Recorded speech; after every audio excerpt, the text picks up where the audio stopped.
Good afternoon, everyone, and welcome to the Entertainment and Facilities Committee. I am Councilmember Mitch O'Farrell, and I am joined by my colleagues Paul Krikorian, David Rue, and Joe Buscaino. We have a slightly new makeup of this committee, and I'll be chair for the interim, and I'm happy to do so. I want to thank Council President Herb Wesson and all of my colleagues, and I'll continue the work as chair, the good work of my predecessor, Nuri Martinez, who has been pulled to another committee assignment. There's been a little bit of shuffling, but I'm happy to be chair of this committee at this time, and we'll move forward with our agenda. And with that, colleagues, what I'd like to do is continue item 1. And so, seeing as that item is continued, there will be time for public comments when that item does get heard in this committee another time. And so at this time, we do have cards on a few other items.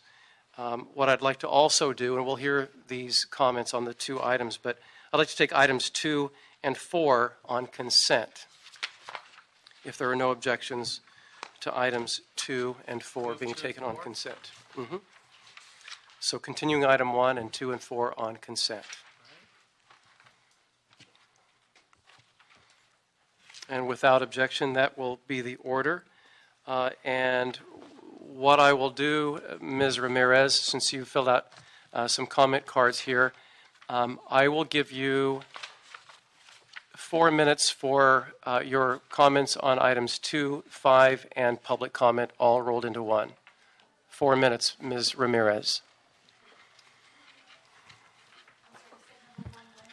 So I'm going to give you 4 minutes for all of your comments for items 2 and 5, and then you can spend your last minute on general public comment. So you'll be commenting on items 2 and 5 in your first 3 minutes. Thank you very much. Number 2. Oh, lovely. Number 2. I'm in the wrong one here. I believe that council. I'm sorry. Here. Thank you very much. I believe that Councilwoman Martinez's intent is qualitative and beneficial. I've never been to Don Chente's restaurant, but I surmise that it's a Mexican restaurant. And God, I sure miss my mom's Mexican food. However, I don't really understand what it is you're trying to conform. What exactly are the lease terms specifically? It is a bit ambiguous. And number 5. Ladies and gentlemen, before you negotiate and execute real property lease amendments and contract with information technology agencies, be real sure that there is strict confidentiality, privacy, and prevent any leaks, since I don't trust Verizon, AT&T, and among other telecommunications. For instance, if I may say this, please, I get a lot of calls on all my 13 cell phones, Verizon cell phones, and AT&T. I get a lot of calls. They come in as restricted. No number, but it's restricted. And ladies and gentlemen, I don't understand, because all those phones that I have are disconnected. They are disconnected. How is it possible that I'm getting calls wherever I am, if I'm having a meeting with somebody or I'm somewhere listening to something or private or confidential? I get calls that say restricted, and somebody's listening in on the other end, but the phones are disconnected. 13 phones that I have are disconnected, and yet they are still coming through. How? I do not know, but I am a victim of gang stalking. I'll never understand what is going on. Please, I tell you this because I don't want people to listen in on your private and personal information. This is crucial, especially when you are in a very confidential environment. Please know that. And public comments. This is the Entertainment and Facilities Committee. I would like to first say thank you to Olivia de Havilland, beautiful actress Olivia de Havilland, and Errol Flynn for the beautiful movies that they made, Robin Hood and all the beautiful movies of back then, where they taught us to stand up for right and wrong, stand up for what is right and stand up for what is wrong at all costs. And that is the way we were raised as young children. And again, beautiful Olivia de Havilland, from what I understand, is still alive. God bless her soul. Ms. Ramirez, are you still commenting on items I thought it was in public comments. I'm sorry. It's the last minute is public comment. Oh, I'm sorry. Yeah. And what number was that? 2 and number 5. 2 and number 5. I finished with number 5 and number 2. So I guess I'm sorry. Well, we can go into public comment right now. Oh, okay. Well, thank you very much. Mr. Chair, would you like me to start at 1? Yes. Mhm. Thank you very much. And again, I am blessed. I come from the old school. God bless America. And from Mexico, we were taught right and wrong. And again, when I sit down and watch those old, beautiful Turner movie classics, they are truly just beautiful. It reminds us of what America used to stand for and the beauty and the elegance and the greatness of America. It's wonderful when you stand up for right and wrong at all costs, even if you land up on the streets. Okay, so I'm on the streets. But you know what? I feel good. Because I didn't rob anybody, I didn't attack anybody, I didn't beat anybody, I didn't take nothing from nobody. And for that, I turn back and I look at those beautiful movie classics with Olivia de Havilland, beautiful Olivia de Havilland and Earl Flynn. And boy, I say, God bless America, I'm proud, I feel good. One day I'll get it all back, you know. God is good, and this country is beautiful. And God bless Donald Trump. And he also is a firm believer in the old school, and he's going to bring the entertainment business more alive, more exciting, with more fandango and more greatness. So God bless America and Donald Trump. Thank you. And colleagues, I jumped the gun a little bit because Sorry. I called. No, you're good. You're good. I called for consent for items 2, but I'm going to rewind the clock a little bit, and now we'll do items 2 and 4 on consent since we've satisfied public comment. All right. Thank you. So that brings us to item 3. Mr. Clerk, Mr. Espinosa, will you please read item 3? Item number 3 is a report from the Municipal Facilities Committee relative to an amendment to the contract with Cbre to include a build-out of the first floor of the 221 Figueroa Plaza Tower. Thank you.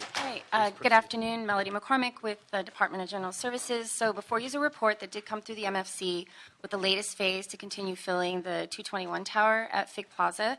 So the MFC approved space assignments on the first floor for Recreation and Parks in the Office of the City Attorney, and also the opening and renovation of a existing restroom on the first floor in order to provide access to the public for this restroom in the open lobby. This total project cost is a little over $2 million. It has several sources of funding as identified in the report. The report identifies also that we intend to amend an existing contract that we already have in place with CBRE for project management services. The ceiling on that contract was not reached on the last phase due to savings, and so this amendment is only for an additional $500,000 to be added and an extension in time to December 2017. So if the contract is executed and construction begins in October, we expect to relocate both of these groups by late December or early January. And, sir, would you like to add anything to this? No, You're good? Bad. Okay. He's here for next. He's here for next item as well. We thought we'd be efficient. Okay, terrific. That's great. All right. So a few questions. Can you talk about the allocations, where they're coming from, where they're sourced? Sure, I Who's can paying do for that. what, and just some details about that? Absolutely. So, okay, Great. we'll have the CAO come in and do that since they terrific. identify that source of funding. So we're using 3 sources of funds. The larger component, $1.1 million, is coming from basically residual funds that we have remaining from earlier phases of restacking that we did at Fig Plaza. Okay. $300,000 is coming from operational savings from the prior fiscal year that we set aside. Those are savings from Construction Forces Division. And then the third funding source is a reimbursement that we're getting from Building and Safety. They are occupying 2 floors in the building. We use MICLA funds to build out those floors. So in total, they're going to pay us just under $3.2 million, which is their proportionate share. We're recommending utilizing those funds to basically address any additional funding needs at the building to achieve full occupancy.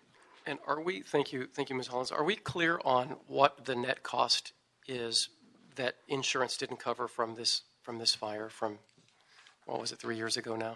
Do you have that figure off the top of your head, Melody? No, I believe the city attorney is working with the CAO's office on still that working on it. defined figure, Right. but we were definitely provided with enough funding in order to restore the 7 floors that were, city floors that were damaged in the core and shell of the building. So we feel satisfied that we've had cost Correct. recovery based on Right. insurance? We've not had full cost recovery yet on expenses, but then again, that's also the subject of the lawsuit that the city has filed Right. against the apartment owner. Okay, so we'll see how that plays out. And then you throw in the fact that when the building comes back online, there are some changes here and there, right?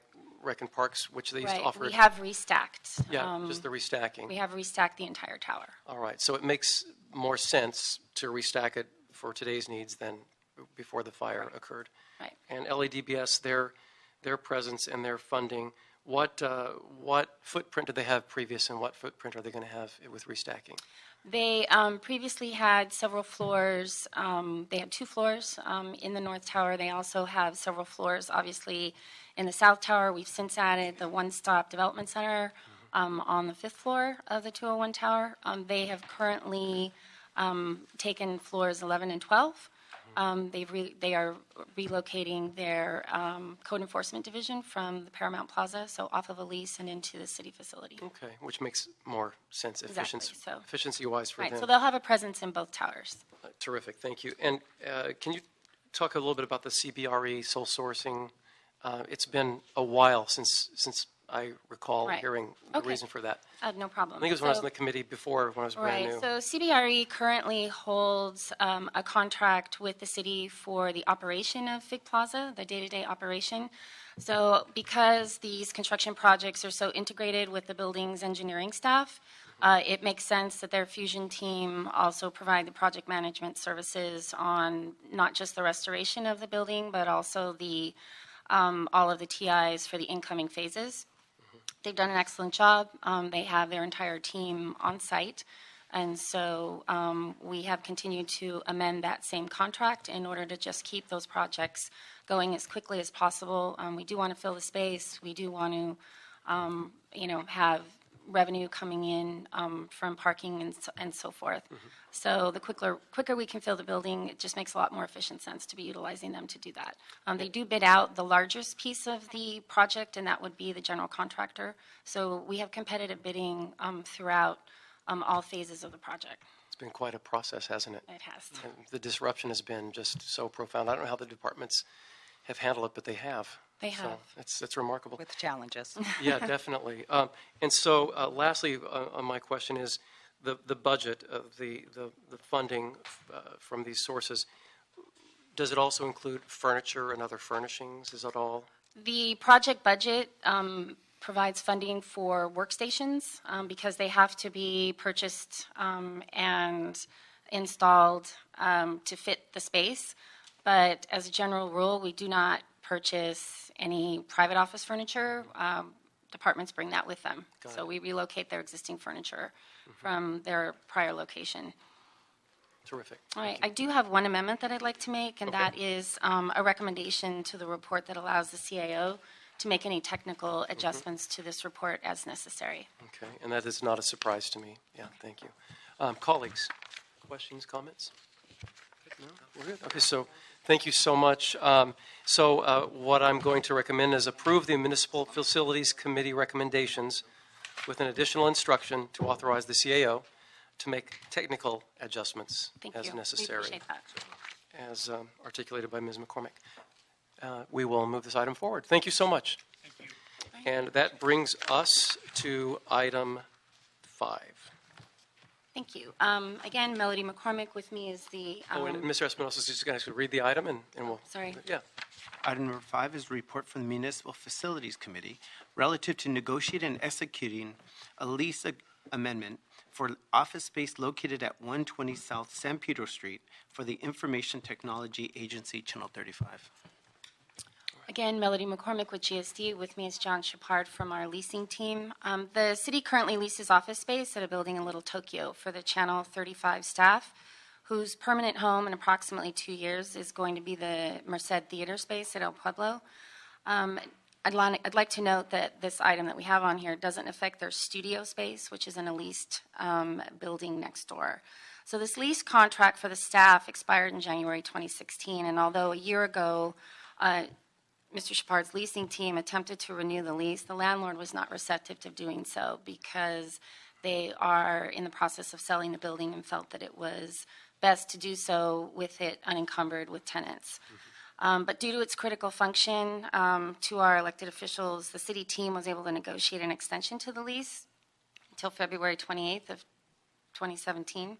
And this is going to allow ITA time to relocate to a temporary location and not interrupt services to Channel 35. So the rates in the lease remain unchanged. This is an amendment for time extension only. It does include a requirement that you'll see that we remove the satellite dish on the roof, which we completely intend to do on time, so there is not going to be a penalty, but it is something the landlord wanted included in that amendment. ITA has indicated that they have a workaround for that satellite dish on the roof and that it's not going to be needed for continued operations. So the lease is currently funded in GSD's leasing account for the entire year, so we are not asking for any additional funding. And in fact, we'll have approximately $80,000 in savings from the early termination of the lease. And thank you. And will that cover that interim location for month 7? Yeah, we are The costs? looking at a number of different options, one of which is relocating into space temporarily within City Hall.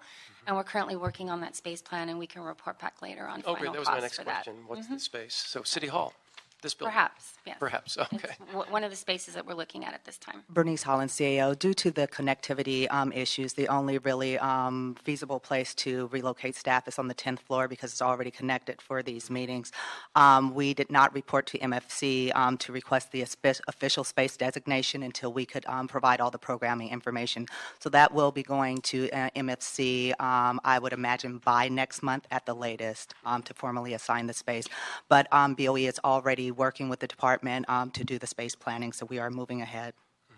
Terrific. And how far are we away from being able to occupy the Merced Theater space at El 2 Pueblo? years. So we're 2 years. So there's Correct. That's 7 it. months minus 2 years. It's a Bureau of Engineering project, and their current estimate is 24 months. Okay. All right. So we have about a 16-month gap to fill a temporary location, which we're hoping works out here at City Hall.